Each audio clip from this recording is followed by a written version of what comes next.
I think that we can say now that if an election were held, he would probably lose.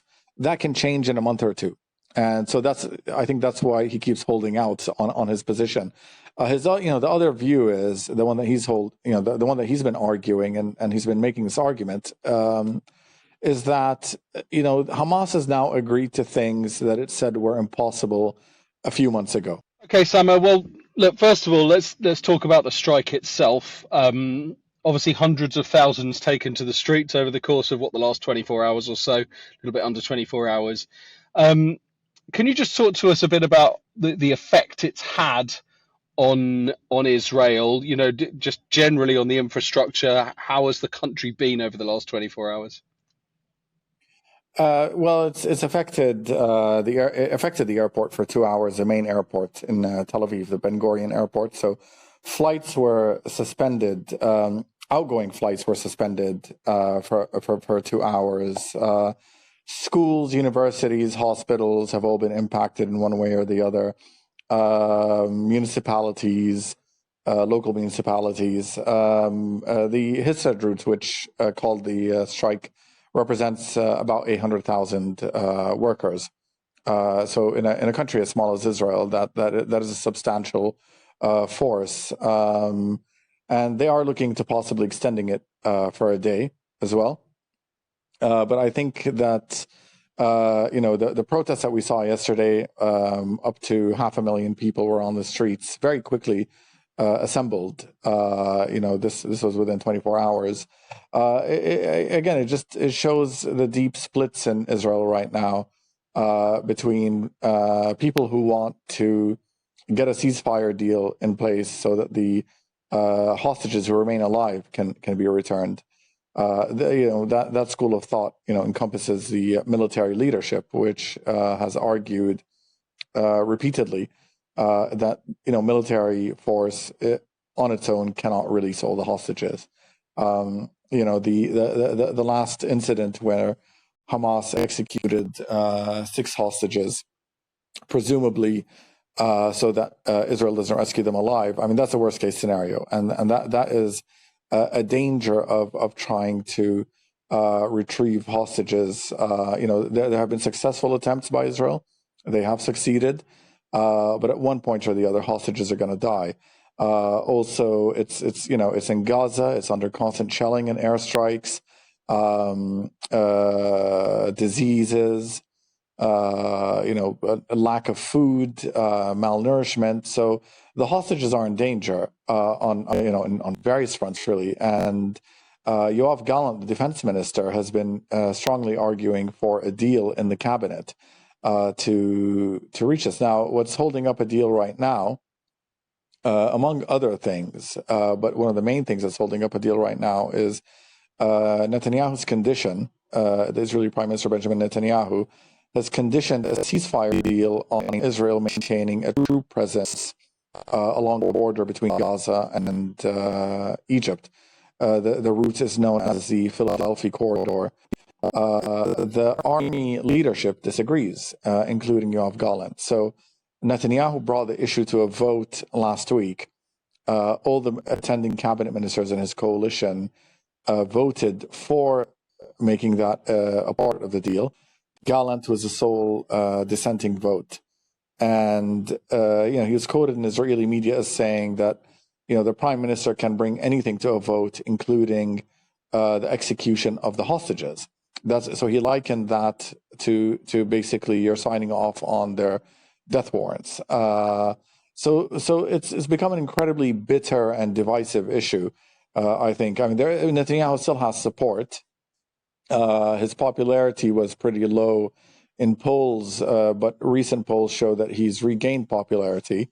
There's still a sizable part of Israel that supports Netanyahu, that believes that the war has to continue, that defeating Hamas is a priority, ensuring that they can never attack Israel again, that's a priority. There's a very, very deep splits right now. And we're seeing them playing out in protests with the strike, obviously.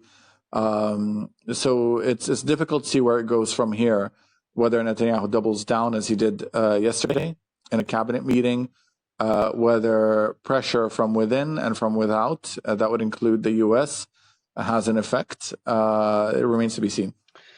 Suppose Netanyahu said, all right, I'm going to listen to all of you protesters. I'm going to go straight to the table with Hamas and agree to the current sort of terms on offer. What does that look like right now? Do we know exactly what he'd be agreeing to if he agreed to whatever Yeah. Hamas is offering right now? What's on the table? Yeah, so what Hamas is offering is fairly similar to a bridging proposal that was offered by the mediators in June. That's what they're sticking to, and they say that this Philadelphia corridor is a new condition, and they're not going to negotiate that. So what it would look like is you have an initial 6-week ceasefire, a pause really, in which Hamas releases a list or releases a group of what are considered the most vulnerable hostages, the elderly, the sick, and they're about 30, but we're not even sure that those 30 are still alive. I think one thing that really incensed people who are protesting is that 3 of the hostages who were executed by Hamas over the weekend were meant to be on that list. So they could have been freed. So once that happens, Hamas is demanding that Israel withdraw its forces and ahead of from the population centers, ahead of a complete withdrawal. It'll go to a next phase in which more hostages are released and the withdrawal is completed. And importantly for Hamas, so there are 2 things really that are now the sticking point. It's a Philadelphia corridor, but it's also what's known as the Netzarim corridor, which bisects Gaza between north and south. And Hamas wants all the people who've been displaced from the north to the south to be able to return north. That's really their most important demand right now. And Israel wants to maintain a presence, or Netanyahu wants to maintain a presence now on that corridor, in part to vet people returning to the north, to ensure that Hamas doesn't accompany them and regroup in the north. So they want to make sure that they're not inviting Hamas back to northern Gaza after they've cleared much of it. So that's the people would return north, Israeli withdrawal, and then Hamas initially conditioned the first phase on a commitment or an agreement to end the war, declaration to end the war. Now what they're saying is that when phase 2 starts, we hold negotiations for a sustainable, calm, or a long-term ceasefire. That's what the proposal says. That's something that Netanyahu has also, I think, is reluctant to come out openly on supporting that, because some of his hardline coalition members say that the war has to continue until Hamas is defeated, and that any end to the war from a ceasefire would be a surrender to Hamas. So that's the general picture, really, of what the ceasefire on the table would look like, or what the initial ceasefire would look like. Now, the Americans presented a bridging proposal again in recent weeks, but that included a troop presence for the Israelis along the border. So Hamas has rejected that. They want to go back to the agreement before that. And what the Americans are going to do now is they're going to present yet another bridging proposal, reportedly in a week. And American media was reporting that it was going to be a take it or leave it affair, where they're going to present it and say, we've got a week to respond. If you don't, we're washing our hands of this. That's where we're at, really. That would be extraordinary. We might come back to that in a moment, but I just want to sort of return to this strike. Obviously, you mentioned there 500,000 people in a country of Israel's size. That is a lot. I guess pretty much since October the 7th, it's probably been fairly difficult to accurately gauge the support or otherwise for government policy. Are we now to assume, do you think, that the majority in Israel want peace on the current terms?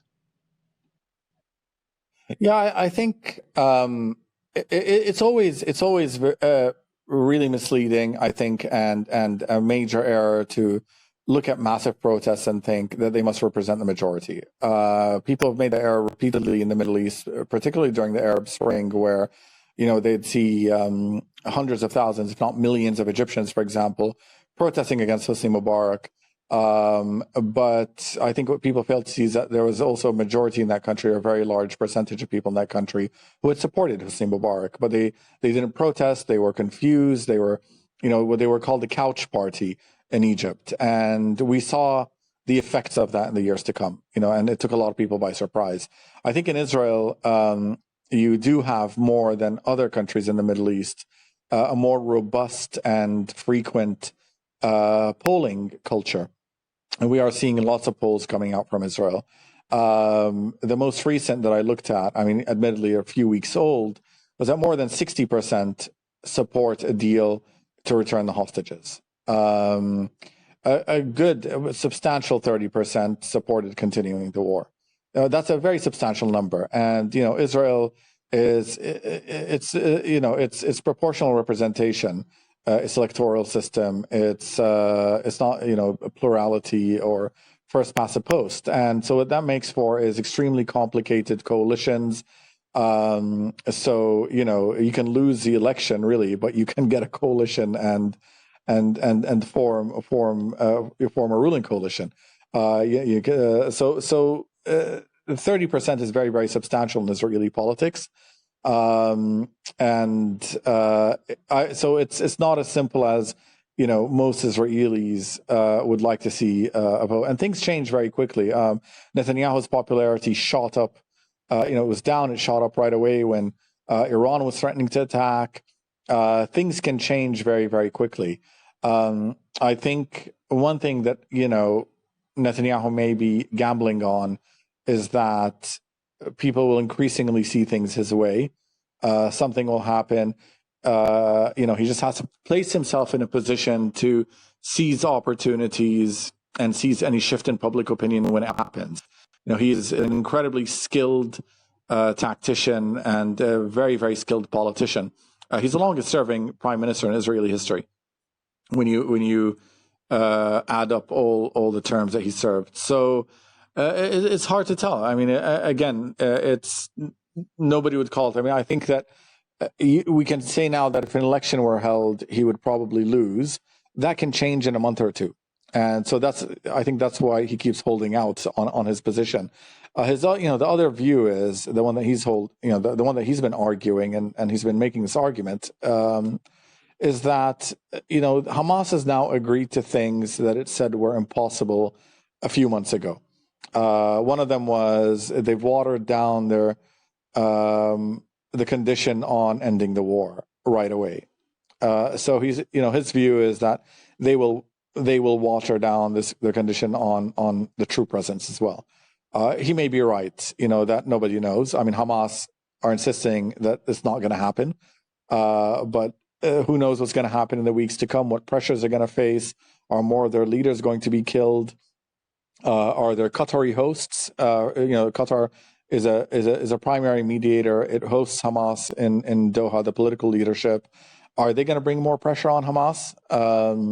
Because for the Qataris, hosting Hamas, while Hamas is not agreeing to ceasefire, comes at increased political cost for them, particularly in the U.S., where congressmen have been asking Qatar to do more. If Trump wins the election, he will probably take a harder line than Biden did on that arrangement. So they've suffered reputational damage, and they're unhappy with it because their argument is, well, we took in the political leadership with American and Israeli blessings so that they can have a constant channel to them. Netanyahu had asked and had thanked the Qataris for their role in funneling money to Gaza for healthcare, for basic services, which helps keep Hamas afloat. I think his reasoning was that if they're getting that money and they're lording it over Gaza, they'll leave us alone. That was the sort of analysis that many in the Israeli political establishment had until October 7. Things can change. But from the way it looks right now, it's not it gets worse and worse, and obviously the risk of regional conflict continues in the background. Uh, and yeah, that's why I think the states and countries in the region would like to wrap this up as soon as possible. Two more just quick questions, Samar, if that's okay. The first is, you mentioned there the sort of, relatively delicate political position that Netanyahu is in. If I were to give you, say, a pie chart with three sections in it, one being keeping the electorate happy or trying to get them back on his side, the next being his sort of quite difficult to control cabinet, and then the third being that sort of relationship that he has with the West in particular. What sort of order of priorities do you think he might put those in? Well, I think it would be to keep his cabinet afloat. The elections, they're still some time off. And longer this affair continues, obviously, the longer it'll be until elections. So until then, he has to stay afloat, and he needs a cabinet. The electorate can, he can come to that when there's another election. He can consider how he can, he's a brilliant politician and he's a brilliant campaigner. He keeps winning elections. I think in order of priority would definitely be keeping the cabinet afloat, his coalition afloat. Now, one thing that, there's been hopes repeatedly over the past few months that he can be talked into creating a new coalition with more reasonable partners, right? Because his coalition partners right now are, widely considered to be the most unreasonable fringe elements in Israeli politics. Until they were invited into his cabinet, we were talking about people who were considered on the far right of Israeli politics. The national security minister, Itamar Ben-Gvir, was suspected of terrorism himself and had many run-ins with the law. And he's a lawyer himself. And he became a lawyer when, after I believe it was a judge who at one of his court hearings told him, you should you should study law or something to that effect, because he had constant run-ins with the law, and then he when he became a lawyer, he was representing those hardline extremist kind of parts of the settler movement that even other settlers consider sort of a bit outside the pale. So the hope is that he can perhaps get another coalition. There's renewed movement for that. I heard today from the leader of the Shas party and others. So that's the main thing. I mean, obviously, let's if we're not being too cynical, Netanyahu also, his argument is that this is a war for Israel's survival, and we can't cut it halfway. We can't just end it halfway. We need to defeat Hamas. We have to show their Iranian backers that the defeat is complete, that you cannot, attack Israel, weaken Israel, and then get away with a deal. That's his argument, and I'm sure he believes it. I'm sure he believes that Israel's deterrence was shaken by October 7th. Certainly Israel's enemies, not just in Hamas, but Hezbollah and Iran, who believe that Israel will one day be wiped off the map, saw that as the opening, salvo in that war. And he's determined to disabuse them of that. So that's another element there. Again, it's with politics, and particularly with conflict, it's always very hard to get into the head of the people making the decisions. And we tend to, I think, analyze politics and conflicts by what we would do if we were in their position. And there's a bit of a gap between us and them, I think. So that's why there's always a lot of necessary caveats to any analysis on that. And just finally, I want to take you back to the deal that you mentioned that the US is likely to come back with, and that suggestion that you've got a week, take it or leave it, and if not, I think the words you used were "we wash our hands of you." I mean, that's extraordinary. I noticed some of the banners in the within the protest, saying "Vote Biden USA" and that sort of thing. Yeah. Given given potentially he might be sort of leaving them to it after that, I'm wondering what that would look like and whether that support might change. Yeah, I mean, I'm not so sure that they would. Um, I'm not so sure that they would follow up with that threat. Really, at the end of the day, it's in U.S. interests to end this war. It's not in their interest to continue this war and possibly ignite a regional conflict between Israel and Iran. Um, they do have leverage that they haven't used on Israel. We're looking at a change in leadership in November, whether it's Kamala Harris or Donald Trump. Kamala Harris, I mean, has indicated that she will continue Biden's policy, but there's reason to believe that she will take a harsher stance on Israel when she gets in. Judging by some of her appointments already to her team, her advisor on Israel, these are all people who are very, very supportive of a ceasefire. Donald Trump is a very strong supporter of Israel.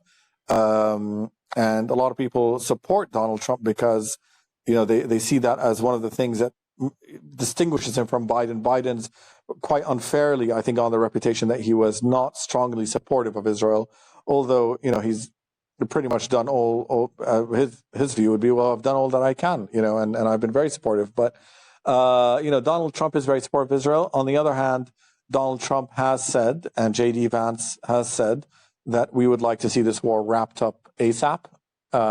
They've said this repeatedly. Donald Trump has a difficult relationship with Benjamin Netanyahu. He referred to him in very, very uncharitable terms after he left the presidency.